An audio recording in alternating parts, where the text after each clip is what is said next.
The following is an exclusive presentation of WI Garden Media, the voice of Garden Talk Radio.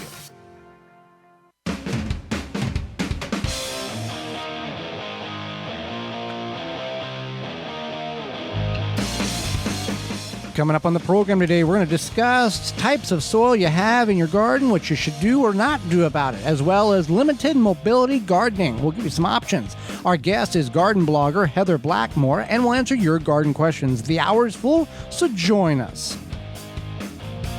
You are listening to the most informationally packed hour of garden-focused radio in the country and on the internet with your host, husband and wife team Joey and Holly Baird. This is the Gardening with Joey and Holly radio show. And welcome to another edition of the Gardening with Joey and Holly radio show. Thank you so much for being with us today. I'm your host, Joey Baird. Beside me is my wife, co-host, best friend, and gardening partner, Holly Baird. This program is for you, about you, to help your garden grow better, to maintain your landscape, grow healthier trees, make your grass look greener, as well as preserving what you grow. Want to be part of the program? Well, whether you're listening to us on one of the 20 AM or FM frequencies broadcasting our program here in 2023 through our parent website, which is the WisconsinVegetableGardener.com, podcast replay, or in-studio video replay, thank you so much.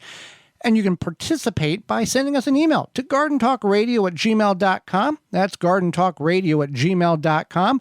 Or you can give us a call, toll-free, coast to coast, at 1-800-927-SHOW. That's 1-800-927-7469. Holly, soil is the lifeblood of a garden. If you don't have good soil or have iffy soil, you're not going to have a very good harvest. You're going to have an iffy or sad harvest. Absolutely, and you don't want an iffy or sad harvest. Especially the work that you put into it. Yeah, if you can avoid it, then you want to do something for your possibly not so good soil. And so there's many different types of soil, or there's a few different types of soil, and some of them you may have heard of, some of them may not. So clay soil, this is common in many areas. You hear this. The red clay of Ohio or the South or Georgia, there's clay soils everywhere. Yeah. And this is it's heavy soil, it's high in nutrients, it's just very dense. The nutrients can't get released from it because of the density of that material. So you have to find some way to break up the clay soil to release that nutrients that your plants desperately need. Yeah. So there are some options for that. We're going to talk about the types of soil first and then some options. So then we have sandy soil. This is light, dry, warm. It's low in nutrients. It's often acidic, and it drains very well. All right. So if you have clay soil in one part of your garden and sandy in the other, you can mix them up, and that's probably not very common. So then we have silt soils. This is a fertile but light, moisture retentive, easily compacted type of soil. And so it's kind of what you want. You want also a silt or a loam. A loam is a mixture of clay, sand, and silt. And you want to ideally have kind of the combination between the silt and the loam. We've talked about like loamy soil, right, and that's the ideal soil. And then peat soils are high in organic matter and moisture, like a sponge. Mm-hmm. Yeah. And then we have the chalky soil, which can either be light or heavy, but it's very alkaline. So the go-to answer to, well, what's wrong with my soil? How do I fix it? Truck full of compost, organic matter, bring it in, mix it into the soil. Or the best answer, like this time of year in the fall time, bring it in and top dress it. Let it sit there, let the snow, let the rain, and the insects and the worms, everything, drag it down into the upper layers of your garden soil. People will do that a lot. They'll just broadcast it 1 or 2 inches and let it sit there, and by spring it like naturally is mixed in because of the insects and the rain and the snow. But there are other alternatives and additions to getting your soil back to a tilth that your plants will enjoy. Absolutely. So there's a few things that you can do. And one thing is that, like a clay soil, you can break it up. You can add organic matter, whether that be compost, manure, anything that is a nice organic matter that's going to help break up those clumps and work through it. And that way it'll kind of break it down into crumbs and making it so that the water and nutrients held with the clay is able to give access to those roots. It's like when you're making cookies and you need to incorporate the butter and the sugar and the flour together. That's what we're trying to do. We're trying to get that butter, which is the clay, to break down and incorporate into the other items, which is the compost and other materials that you're mixing in with the soil. Exactly. That's a good analogy for that. So then sandy soil, I want to say it's kind of the opposite, but I don't want to. It's the opposite extreme as the clay soil. Yeah, it's the opposite extreme. So these are usually the lower nutrients, low in water. It's very draining. So what you can do is you can add organic matter to kind of help bind it a little bit more. So I guess the answer to both is like the same, because you're finding a balance of absorption and drainage. So if you don't know if you got one or the other, here's what you do. You go out, take a shovel and dig about a 6-inch hole, diameter and depth, and then take and fill it with water, however you get the water. If it sits there a long time and this becomes a pond and it doesn't drain, you got clay soil. If it runs through and the faster you pour it in, the quicker it disappears, you've got sandy soil. If it sits there and you can gradually see it begin to absorb down into the soil, you're good to go. Good to go. Yep. So then silt soils are made up of fine particles, and they can be easily compacted, and they are prone to washing away from erosion. So this is something that adding organic matter again is going to be the answer, because you're helping. Key word today, fun word. What is Pee Wee Herman? What was the word of the day? Organic matter. Organic matter. Yeah. So this is the ones. This is a good answer to a lot of things, but it's a matter of understanding it and knowing where your organic matter is coming from. The safe source. Just don't grab anything that you can get. Make sure you know where it's coming from and the origins of that organic material. Otherwise, you may have more compounded problems down the road with chemicals or types of manure that you're mixing in, or toxicities that are being brought in. Know where it's coming from. That's exactly it. You want to make sure you know where your organic matter is coming from. You want to make sure it's a good source and you're not adding to a problem when you think you're fixing it. So, and again, when we talk about the compaction here, this is why many gardeners are encouraged not to walk where they're going to plant or grow. Either have raised beds or distinct grow areas and designated walk paths, so you're only compacting the areas that will never see any vegetation grow at all. The bed's 4 foot wide or smaller, so you can reach from both sides, and the only necessary compaction which is happening is if you put your hand down to reach. You're not compacting by walking and walking and walking, and then causing this issue with the soil compositions. Yep. So then chalky soil, this is alkaline, so you have to be careful about that. They may contain lumps of visible chalky white stone. You can't really acidify it, so if you can find plants that thrive in alkaline conditions, that's going to be ideal. That's the higher spectrum of the 7 and above. Yeah. Lower 7 and below. Yeah. So if you find out that you have chalky soil, you're probably better off building raised beds or growing in like pots or containers.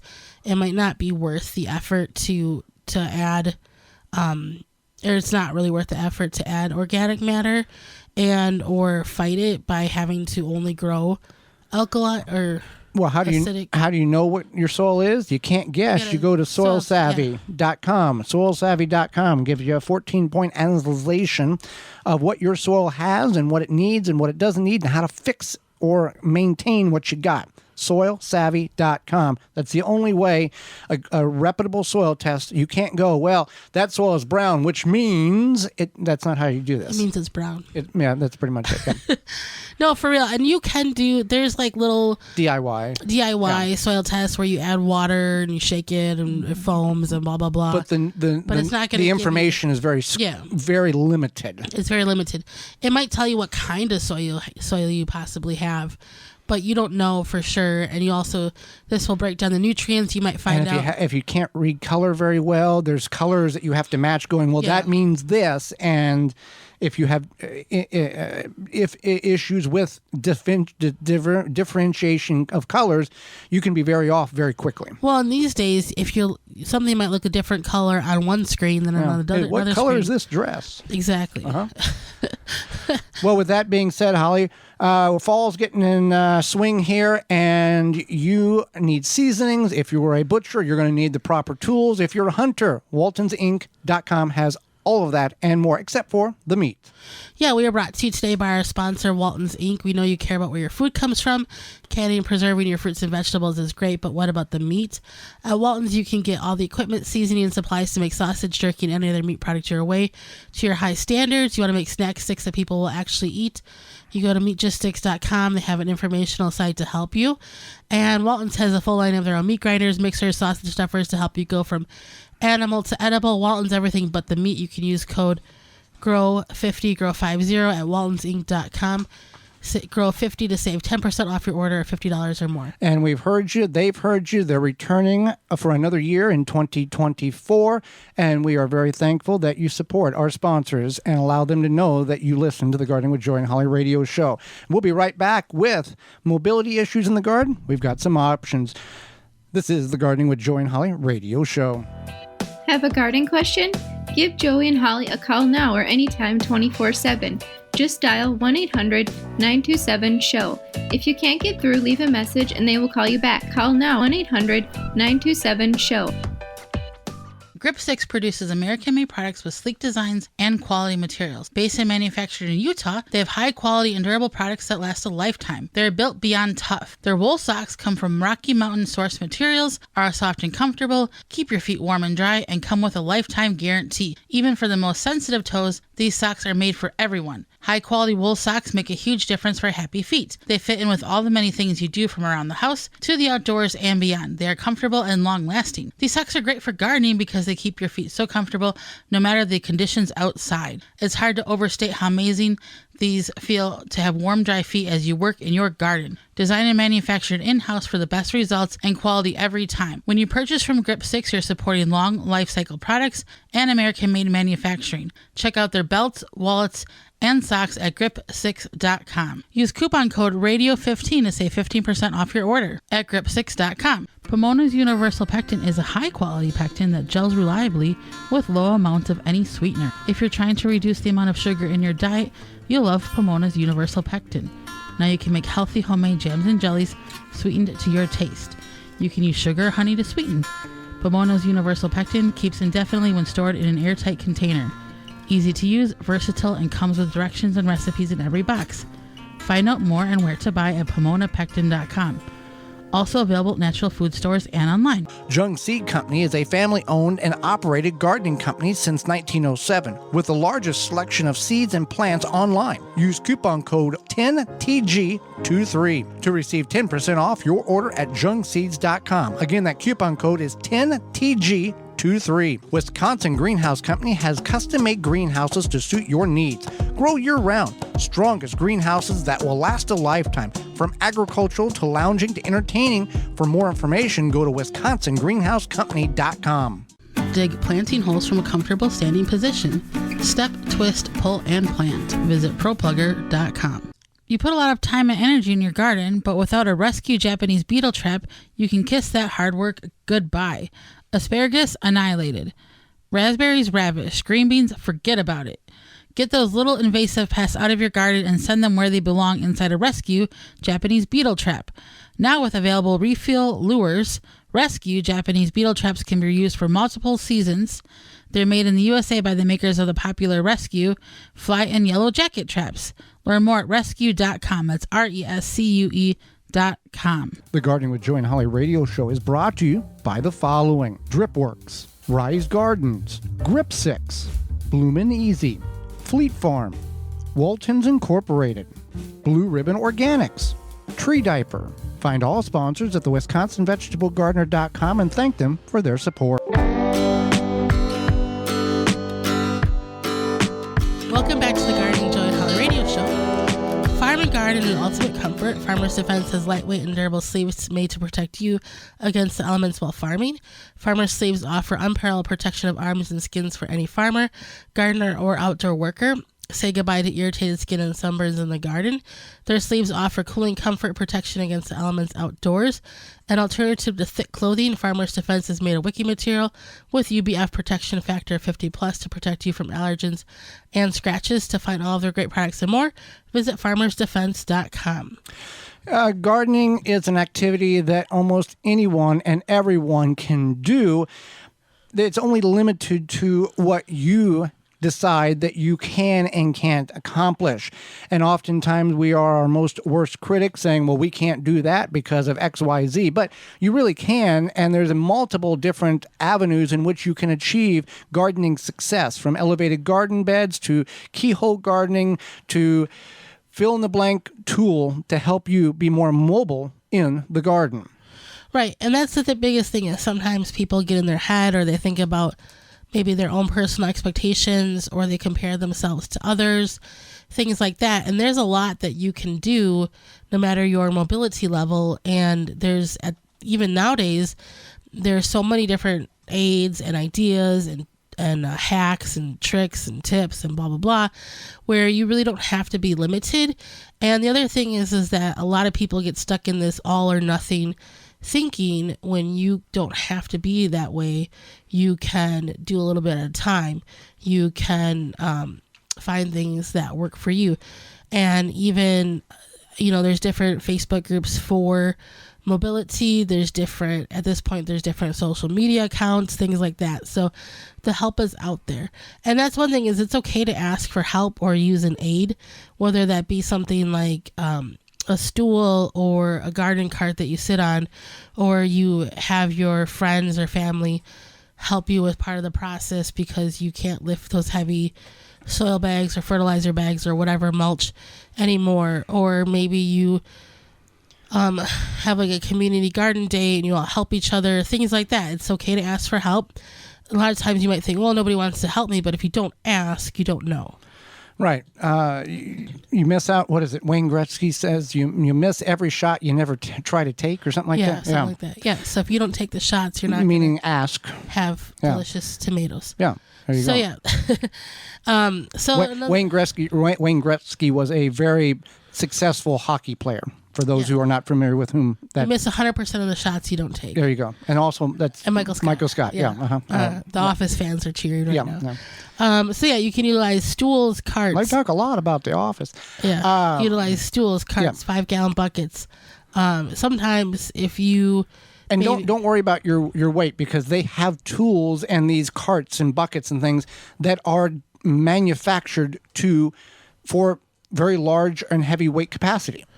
Right. And they do have different things. There's even this like little collapsible stool that a lot of people will use sometimes for like walking around amusement parks, just to sit on when they're waiting in line. And those hold, I think, up to like 500 or 600 pounds. So you don't have to worry about that. These things are now made to it's not 1993 anymore.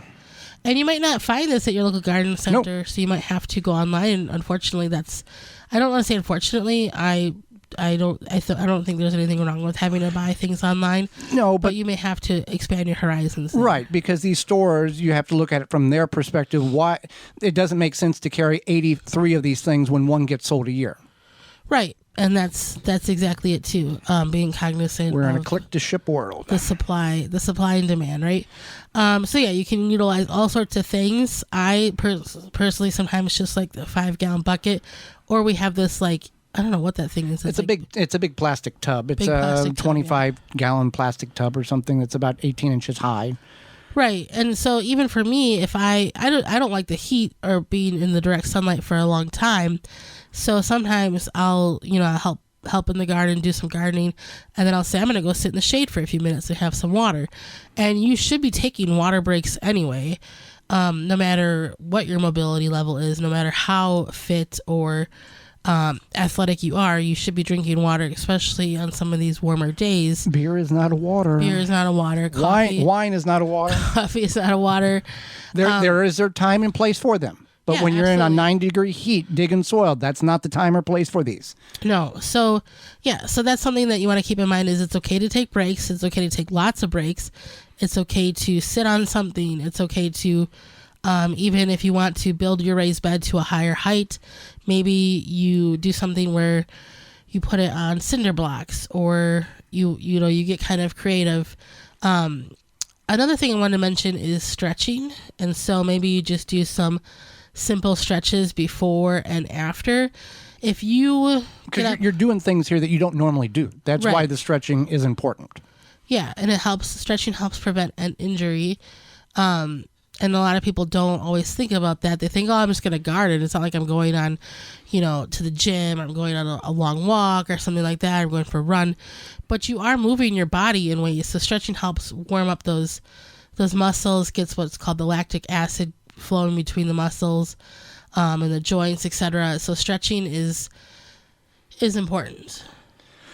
And whether you, and they have tools now that are accessible for longer reach, for elevation or shorter reach, any type of distance in which you need to utilize, there's a tool that is specific, what is it called? Ergonomic, that is more designed, that these companies have figured out what is the better shape of a shovel than what a traditional dirt shovel is for in the garden for people who are not regularly doing that type of activity. A dirt shovel is fine if you're, fill in the blank occupation and that's what you do for a living. But when you only dig in the garden a couple of hours a month, that becomes very uncomfortable or unnatural for you. And that's why they have these tools that have been scientifically designed where it is an easier lift or dig or scrape than a traditional your grandparents type of tool. Right. And that's exactly it. So it's something that you want to keep in mind. I was going to say something. But limited mobility doesn't mean no gardening. Yeah. Doesn't mean no anything. As long as you have the will and the desire, you can accomplish it. Yeah, and there's things like you might not normally use some sort of like hiking pole or cane or something like that walking around your house, your yard, but maybe your garden has a little bit of uneven soil, uneven terrain. And there's no shame if you have hiking poles or a cane. Just go to the local drugstore, get a cheap cane, whatever, to kind of stabilize yourself, or whatever you may have. If you're not there yet, you probably will be at some point. We all will be there at some point. Yeah, and there's no shame in that. And it's better to prevent things than to have to take a fall or twist an ankle or hurt yourself. Yeah, the $7 cane's a lot cheaper than the hospital ride or the insurance claim you have to file because you fell. Yeah, and sometimes and then with the cane, if you're of age and you have grandchildren, you can use it to poke them. Yeah, as they run through the house. Slow down, Timmy. There's lots of options for a cane, apparently. Yeah. Yeah. So that. That's. There's no shame in that. And again, I just want, I talked about this before, but do a little bit at a time. If you do a little, but do it often. Yeah. So maybe once a day after the sun goes down a little bit, is lower in the sky, or early in the morning, you decide to get out there and do some weeding, and you do that every morning, every other morning or something like that. That's okay too. Or figure out tools in which you can limit the amount of weeding you have to do. Like we're going to use weed cloth next year in our raised beds to greatly reduce, because Holly and I spent like 3 hours one afternoon weeding to everything. And 2 weeks later, it didn't look like we did anything. It looked like a pasture was seeded. And we're of age that we don't want to spend 3 hours plus in the sun doing that. So we're going to limit the amount of weeds that we can come up by using a weed cloth or a weed barrier. Well, with that being said, Holly, if you don't think you're mobile, you probably are, and you can achieve it. And summer is over. Fall has begun. Nights are getting colder. Days are getting shorter. Kids are back in school in most parts of the country, but it will all catch up with us sooner or later. And the yard still needs some love and care from us. Yeah, just because we're basically in fall, we don't want to forget about our yards and those Japanese beetles either. They may be gone, but they're not far. Not only did they feast on your roses and berries this summer, they laid eggs in your turf so that they can start again next year. You can take a stand with Phylum's Grub Gone. Grub Gone is a non-chemical BT granule that specifically targets scare pests and their larvae. Simply apply the granule with a spreader, irrigate into the soil and let the naturally occurring bacteria do its job. Not only is Grub Gone easy to use, but it's the only non-chemical choice that effectively controls grubs. And the best part about it, it's non-toxic to bees and other pollinators and beneficial insects. In fact, Grub Gone has no label restrictions for use around your flowering plants, so you don't have to worry about them taking it up and killing the hive or their colony. You can find Grub Gone at phyllombioproducts.com. That's phyllombioproducts.com, PHYLLOM bioproducts.com, or grubgone.com. When we come back, hang out with us. Garden blogger Heather Blackmore will be with us. You're tuned in to the Gardening with Joey and Holly radio show. Got a question for Joey and Holly? Send it via email anytime to gardentalkradio@gmail.com. Need a new mattress? Choose Furlow over the other leading brands and save big, really big. Because hey, nobody ever slept better for paying thousands more for basically the same mattress. Plus, with Furlow mattress, you also get our exclusive lifetime comfort guarantee. Good for as long as you own your mattress. Comfort to comfort, dollars to dollars. Compare Furlow to the others and it's obvious. You get more bed for your buck. Wake up. Sleep better. Furlow. Blue Ribbon Organics, providing locally made organic compost and soil blends for gardeners, farms, landscaping, and more. To find our products nearest you, visit blueribbonorganics.com. Goodbye, biting bugs and plant invaders. No More Bugs by Naturally Green Products is your answer. A product pioneered by the USDA in 14 years in business, No More Bugs has been a favorite by consumers across the country. More than a repellent, it is safe for you, your plants, pets, and home. Visit nomorebugs.net. Free shipping on orders over $50. Use code FREESHIP4ME. Jung Seed Company is a family-owned and operated gardening company since 1907, with the largest selection of seeds and plants online. Use coupon code 10TG23 to receive 10% off your order at jungseeds.com. Again, that coupon code is 10TG23. Rootmaker starts your plants off right and keeps them going through harvest. From their seed starting trays with an innovative design that air prunes the roots to their large variety of grow bags, 1 to 60 gallons. Their products will provide you the harvest you've never seen before. Visit rootmaker.com and use coupon code radio23 to save 15% off your order at rootmaker.com. Garden like a pro in 3 easy steps and receive customized fertilizer recommendations for your garden or lawn.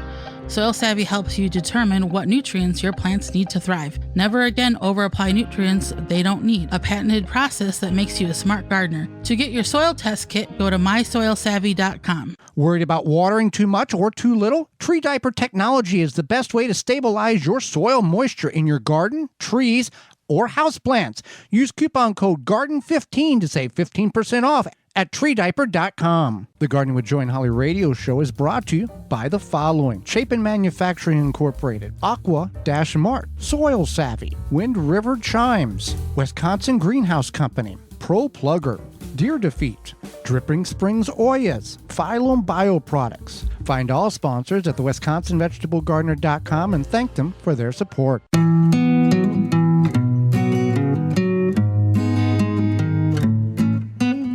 Rise Gardens is a revolutionary hydroponic gardening system for your home. Instead of food traveling hundreds or even over 1,000 miles before it hits your plate, harvest the veggies, herbs, and greens you need for dinner tonight in the comfort of your home. No green thumb required knowledge. Gardening made easy with the Rise Gardens app. Step-by-step guidance from seed to harvest. A complete garden on a shelf. Comes with everything you need to grow healthy and the freshest food for you and your loved ones. Fully customize your garden to your needs and preferences. For more information, to get your Rise Gardens, visit risegardens.com. Let's go to the hotline and bring in our guest for this week. Heather Blackmore loves sharing her garden and everything she has learned from it, with the hopes that it will inspire others to get their hands dirty. Gardening in Zone 5B in Chicago area climate from a different zone, no worries. The ideal and the practices are pretty universal. As a former master gardener, she relies on her training to create and maintain a healthy garden, and she is a creator of her website, HereSheGrows.com. Welcome to the program, Heather. Hi, Joey. Thanks for having me. I've been so looking forward to this ever since you reached out. Well, I thank you for taking time out of your day, and I'll start with this. As we get to the later parts of summer and early fall, for gardeners who had not had the garden they had dreamed of this year, flowers or vegetables, what words of encouragement can you offer them that will allow them not to give up and to try it again next year?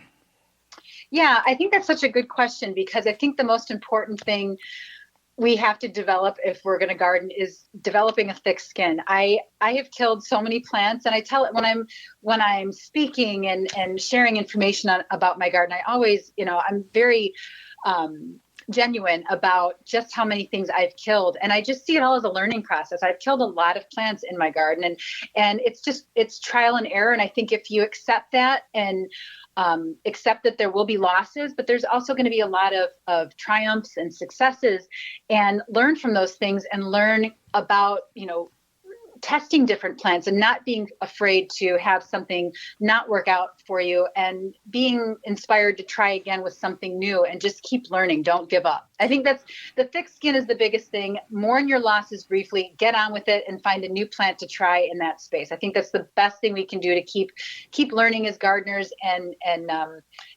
growing our landscapes. Well, that ties into my next question. There are times when landscaping is done and you're just not happy with it.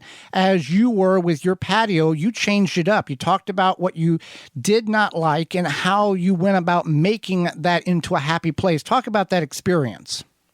Yeah, so we have a patio. My husband built it about 12 years ago, and where I went wrong is, instead of creating a plan, I always like to create a small plan, just kind of gather ideas about the plant, a plant palette that I want to have, what the site looks like, how much sun, and, what's the drainage like, and exposure and all that. And I failed to do that with that garden. I just kind of winged it, and I never liked the way it developed. I mean, the junipers that went in, I thought I was putting in skyrocket junipers, which should have been no more than 2.5 to 3 feet wide. They ended up being 6 feet wide. They were massive. And it's these are really narrow beds surrounding this patio.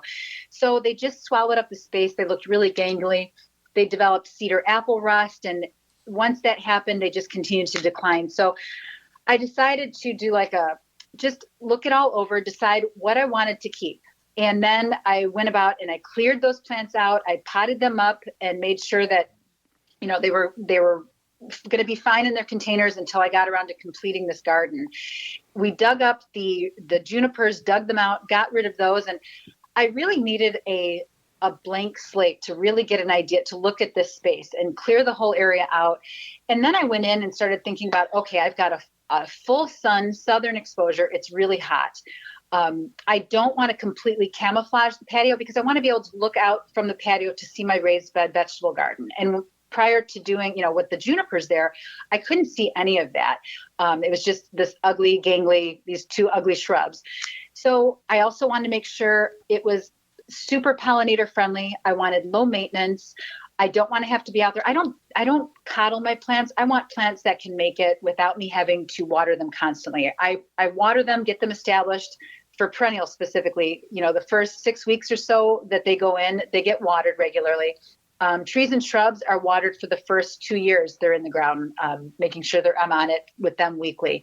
But I don't want to have to babysit these plants. I don't have time. So that's what went into planning my plant palette. And then from there, I narrowed it down. And, I put in things like drops of Jupiter oregano and helianthus. There's one golden girl helianthus from Monrovia that I absolutely love. It's a blooming machine, and it's always full of bees. I've had more butterflies and different varieties of solitary bees and wasps around my patio ever since I redid this patio. So I knew I was on the right track with what I did, and I absolutely love how it's turned out. It's full of color, and I don't have to do a whole lot with it. It's exactly what I wanted. And with the bees and the wasps coming in to enjoy the plants in which you have planted, they're not going to attack you or bother you, because they're coming into the native areas and they're doing their native thing. They're not going to come over and go, well, I don't like you here, I'm going to sting you. They're focused on the plants. Absolutely. And I think that's the huge misconception people have is, oh my gosh, we've got bees and wasps. It's a very dangerous environment for my children.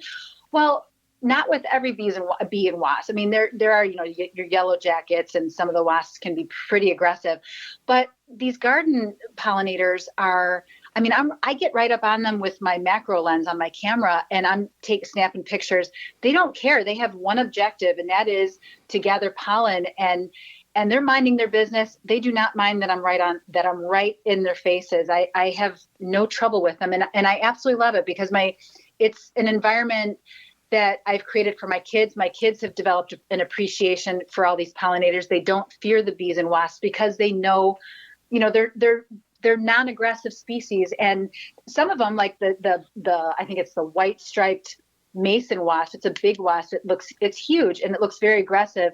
They are totally not aggressive. They are so involved in gathering pollen, and they don't care that I'm there, and I'm there all the time. And it's a environment. And you're not swatting at them either, because that causes problems when you start doing that to insects too. Certainly not. I mean, and there's no reason to swat because I mean, with these non-aggressive pollinators, like I said, you can be right there with them, and they're just doing their thing, and they're happy as can be, and they have no interest in coming after you. Well, yellow go ahead. Jackets are a story. Go ahead. Yeah, the yellow jackets are a different story. They're very aggressive, especially this time of year. They get kind of frenzied, and it can be a little chaotic back there with those guys. But with the rest of them, it's really interesting how many species of bees and wasps come around when you plant a garden. And let's talk about lawns here for a moment. As a country, many of us have the mindset that a lawn has to be pristine, picture magazine perfect, requires hours of work, chemicals either applied by the homeowner or they bring that truck in that sprays and you can't walk on it or have pets on it for 48 hours. Where did we go wrong, number one? And number two, lawn care can be very easy, safe, and organic and it's okay to have some non-grass plants in that lawn. Oh, absolutely. And I think, it all started decades ago when, aspiring to become a homeowner, as many of us do, having our own patch of grass that we manicure and, keep tip top. I think it's that ideal of ownership and successfulness. And we've, poured all of our resources into maintaining this weed-free lawn that we're just poisoning our waterways and just dumping so much chemical into it. So I also think there's an element of competition among homeowners too, who can have the best lawn. I certainly experienced that many years ago. Most of our backyard is clover, and so it's a very honeybee friendly garden. I mean, in the backyard, my husband and I have gone back and forth. He always subscribed to the 3-part series of granular applications. And so we agreed that the front yard, he could do what he wanted in the front yard, but the backyard, which is where my vegetable garden is, and, the pollinator garden, I take care of that myself. And it is mostly clover. But we had neighbors in the past who would approach us about, hey, I really think you should talk to this. I've got a guy thing. They've got a guy who can come in and spray these chemicals, because it really bothered some of my neighbors that we had clover in our backyard. It wasn't this pristine landscape. And I'm seeing less of that now, because I think my neighborhood specifically, they're not having the lawn services come in as much. They're not having the wasp control come in and spray all the surfaces as they were doing, 15, 20 years ago. So I think it's becoming less of an issue, but it's still there. And it's unfortunate because it's such a poisonous thing to do. And I think having a lawn that requires very little attention, like having a clover lawn, I don't do anything to it. And even when we're in drought, when the front yard might be looking fried and brown, it's going dormant, we don't water our grass or anything, the backyard still looks completely green and lovely because it's mostly clover. Yeah, native. Yeah, it's beautiful. When you talk about the chemicals, I was in the garden, I think it was earlier this year, and I smelt this terrible smell, looked up, and a quarter mile across across the parking lot, there was that truck spraying a yard and was drifting across the whole neighborhood of that chemical. And we do this for basically to impress people we don't like, I think is a large percentile of reasons. But it's a waste. It doesn't need to be done, and it's only hurting everybody. Right. Because you got insects that are picking that up and are dying from it. Oh yeah, and I mean, and one point I'd like to make is, many years ago, my neighborhood subscribed to this pesticide control service, and they were spraying all the surfaces because everybody was in this frenzy about their children being attacked by wasps on their play sets and playing in the backyard. And so they were spraying all the play sets, all the fences, all the eaves of the house with this chemical agent that any pollinator that landed on it was going to die. They thought it was specific to just wasps, that it was a selective pesticide. But what they didn't understand was that anything that landed on it, whether it was a monarch butterfly, a honeybee, a bumble, those are dying too. So I think I'm seeing less of that happening in our neighborhood now that there's an awareness there. And I've really, through our homeowners association and in Facebook website, I've really leaned on them. Hey, you're not just killing wasps, you're killing anything that lands on what you sprayed. So our homeowners are moving. I think they're moving further away from doing that. I definitely don't see the pesticide truck as frequently as I used to in our neighborhood. But when you think of that on a bigger scale, when we're just a single neighborhood doing that, and if everybody's doing that, we are decimating our pollinator population foolishly. And whether you want to accept it or not, there's a certain marketing aspect because that makes money. Right. It does. So you recently posted about growing sweet corn in a small raised bed. Some may think that you can't do that. Others people think you got to have a field to do it. How are you successful as growing a lot of sweet corn in a very small little raised bed? Well, when you grow in small spaces, you're not conforming to the the spacing recommendations they make. So I plant tighter. I might plant. Really, I use my thumb and my pinky finger as a spacing. So that's about a 6-inch space when it's spread out, like the hang loose symbol that you see flashing. So I use that as my spacing technique. And I'll go through, I use, the bed that I planted my corn in this year was a Vigo bed. So it's like, about 6 feet long and 2 feet wide. So I was using my spacing with my thumb and my pinky to give me a 6-inch spacing between each seed. And then I just let it do its thing, and it came up beautifully. And I had delicious sweet corn this year, and it was exciting to watch it grow too, because it grows really, once it gets going, it grows fast. And I think when you're growing in small spaces, you do have to tighten up your spacing and look for plants, vegetables, and fruits that are recommended for smaller spaces. They're showing, you might see a little symbol on a seed packet that has what looks like a terracotta pot. That means it's great for container growing. So that's going to have a smaller, it's going to take up less space in your garden, but still be a very prolific producer. And so I do look for things like that. And this year in another raised bed, I have another Vigo garden. I have one of their trellises attached to it. So I use a lot of vertical space too. And on that trellis, I grew a new variety from Renee's seeds called Incredible Escalator Climbing Zucchini. And with a little help, I just trained it on this trellis. And if you know zucchini planted, likes to take up maybe a 4x4 space, if not more. But with this incredible escalator, I was able to grow it up the trellis and then underplant the base with other things. So it was a really nice use of space with a very prolific plant. And if you've gardened with a lot of space and you go to a space with a limited amount of space, forget everything you know, because it doesn't transfer. But if you have a lot of space, you can combine those small area thoughts and like double, triple your area and production, even if you have a lot of space. Certainly. Yeah, most definitely. So with the small space, I mean, I do kind of make a plan for myself every winter. And so I make sure that I'm rotating my crops. Sometimes it's not always possible because it's a pretty small area, but Yeah, I like experimenting, and I don't grow a lot of things, but I think I do pretty well with what I have. And I mean, I'm certainly not a homesteader, growing on that scale, but I just so enjoy having fresh things to offer my family, and having that vegetable garden has been a great way to teach my kids about the difference between homegrown and store-bought, and what a significant difference there is. Absolutely.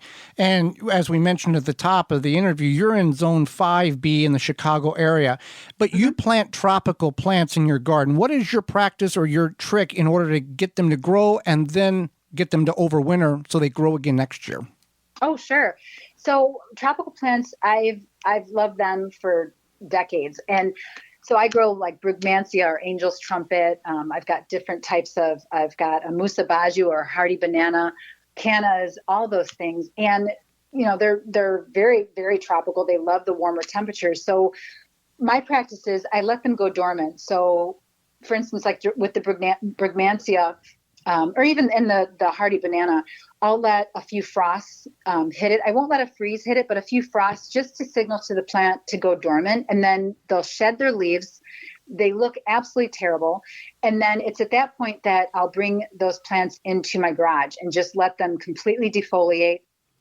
And then I'll bring them into my basement. And I do pull back on watering because the kiss of death for overwintering tropicals is too much water. So I put them in the basement. It's completely dark down there, and it's about 58 degrees, I'd say, which is kind of on the warmer end for overwintering things, overwintering many plants. But just checking them monthly for adding a little bit of water. And I don't really measure how much water I'm putting in it. I just add enough. I don't want it seeping out of the bottom holes or anything, but just enough to give it a taste, just so it doesn't completely go, bone dry and die on me. But that's worked for me for years. And then reintroducing them slowly outside because they've been in a cool, dark place for months. So I might start reintroducing them to the light in April, depending on, weather permitting, get them in the garage and maybe put them out like you would when you're hardening off vegetables. Give them an hour in some sunlight and then move them back into the shade, and then keep extending the amount of time they spend in the light before they're outside permanently. And these are all in very sunny locations of my garden. So it can be labor intensive, especially with the Brugmansia and the Hardy Banana, because they are big plants. So my husband is a huge help, helping me move those plants in and out of the house. But they're so worth it because they're such unusual things to have in a Chicago landscape. Yeah. Well, Heather, we greatly appreciate the time you've offered myself and our listeners. How can our listeners find out more about you and follow your journey through your garden? Oh, sure. So I write a blog. My blog is hereshgrows.com. And you can also find me on Instagram, Heather Here She Grows, and YouTube, Heather Here She Grows, Pinterest, all the same handle. So I share everything that I'm doing and what works and what doesn't work. And I hope that it encourages other people to garden along with me. Well, Heather, we thank you for the time you've offered us and the information. Oh, thanks, Joey. It's been a pleasure. Thank you so much. Absolutely. And when we come back, it's your garden questions and our garden answers. You're tuned into the Gardening with Joey and Holly radio show. Have a garden question? Give Joey and Holly a call now or anytime 24/7. Just dial 1-800-927-SHOW. If you can't get through, leave a message and they will call you back. Call now, 1-800-927-SHOW. Head into Fleet Farm where you'll find everything you need. From tires to tree stands, drills to dog food, toys to tools, they've got it all. You can save even more at Fleet Farm when you join the Fleet Rewards loyalty program. You get exclusive offers and it's free to sign up. Get everything you need at a low fleet price. Shop in store or online today at Fleet Farm. Pomona's Universal Pectin is a high-quality pectin that gels reliably with low amounts of any sweetener. If you're trying to reduce the amount of sugar in your diet, you'll love Pomona's Universal Pectin. Now you can make healthy homemade jams and jellies sweetened to your taste. You can use sugar or honey to sweeten. Pomona's Universal Pectin keeps indefinitely when stored in an airtight container. Easy to use, versatile, and comes with directions and recipes in every box. Find out more and where to buy at PomonaPectin.com. Also available at natural food stores and online. Tree Hugger sprinklers are the ultimate watering device for either your newly planted or established trees and shrubs. Our sprinklers open and close around the trunk of your tree and provide 360 degrees of watering. With our adjustable valve, you can direct the water to your tree's targeted saturation zone. They come in 3 sizes, 7, 11, and 15 inches. You can purchase a Tree Hugger sprinkler at your local garden center, feed store, or hardware store. Go to treehuggersprinklers.com to find a retailer close to you. Or you can buy it directly from Amazon or treehuggersprinklers.com. If you're an independent nursery, garden center, hardware store, or feed store, you will want to stock this product. Contact the good people at Tree Hugger Sprinklers and they will get you set up. Your tree's best friend. treehuggersprinklers.com. Make watering easy. DripWorks provides quality drip irrigation supplies and equipment to gardeners just like you for all your growing needs across the U.S. and Canada. Purchase online at dripworks.com. The Gardening with Joy and Holly radio show is brought to you by the following: Happy Leaf LED, Root Maker, Jung Seeds, Tree Hugger Sprinklers, Verlo Mattresses, Farmer's Defense, Pomona Universal Pectin, Natural Green Products, Mantis Tillers. Find all sponsors at the WisconsinVegetableGardener.com and thank them for their support.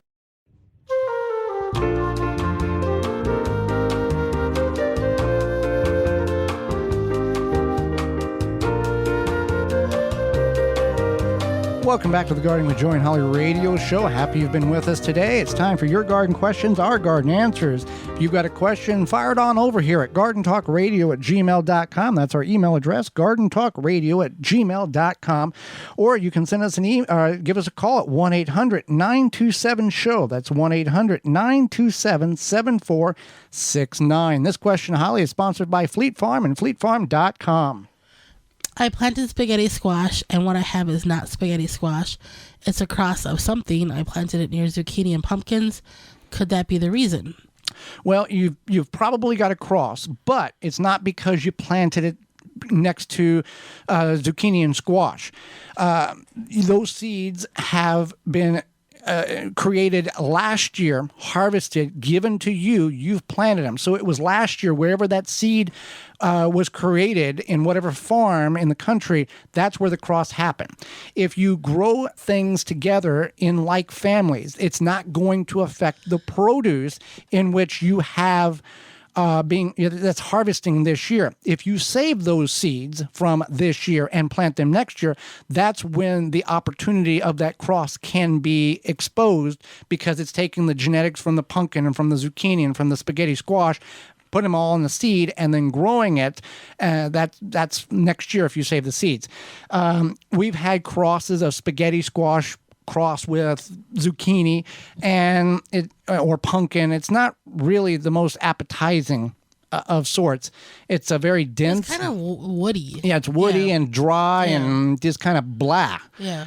So you can try to see if it's something that you want to consume. It may or may not be. So that's what you got. Let's go to the hotline, and we've got a question from a listener out of Chicago. Good morning. Enjoy your show. I listen on WJOL out of Joliet, Illinois. Got tomatoes. The lower ones are red, ready to pick, and naturally somebody nibble on them like 2 little holes. I don't know if it's squirrels or a rabbit. Is it safe to cut that half a tomato or a quarter tomato off and pitch it, or is there diseases or you get sick from that, rabies or something? And then I get that knobby yellow cooked wash, it's like a gourd, and there are bugs on there like box elder size, and they're black, and they are taking over the leaves, and they're almost done for the season, but it's amazing how big they are. I've never seen them before, and they run, and they can actually fly. They lay little golden type eggs, and then when they hatch, they're white with black legs. They're really creepy. If that's anything you can spray or just leave them alone. I cut the branches off to get rid of the infested leaves. And that's about all I know about them. We just made some soup out of it, cut off the bark on it. It's pretty good. Thank you. Have a great day. Well, thank you for calling in and asking the question. There was a two-part question there about the tomatoes and about the bugs on the squash, Holly. Yeah, so the first one is that if you have something that's eating your tomatoes, you can go ahead and cut off the bad spot and eat the tomatoes. It's not a problem unless you know unless you see it eating it and you know it's something that's possibly toxic. For the most part, everything that eats something in your garden is probably pretty much harmless. The second one is those, I looked them up here, and they are squash bugs, and that's pretty common in late season for the squash bugs to come around to your succulent plants such as squash, even cucumbers, pumpkins, things like that. They're pretty harmless at this point. They do lay their eggs, but they're not going to cause any issues because the plants are so developed. If for whatever reason you found these squash bugs earlier in the season, you would want to get rid of them, pluck them off the plants, and just destroy them. And then also try to get rid of their eggs as well. And they are the little I guess you call them larvae. They are like almost like a whitish light green color with black legs. They do look very strange. All right, our next question is, I'm in Zone 5A, and I'd like to know if I can still plant bush beans at this time of year, or is it too late?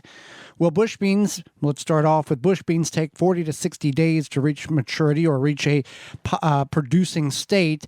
And if you're in the beginning stages or early portions of September, that's going to push you well past the time in which it would be feasible for them to get it. The 40 days, 60 days would be you're 30 in September and 30 in October. Then you're pushing November 1st. And most times frost in zones 5A, 5B, it occurs anywhere from late September to the middle portions of October. So when we plant our fall crops, we want to think about, you can do a second planting of green beans, but you really need to, when is your first projected frost date?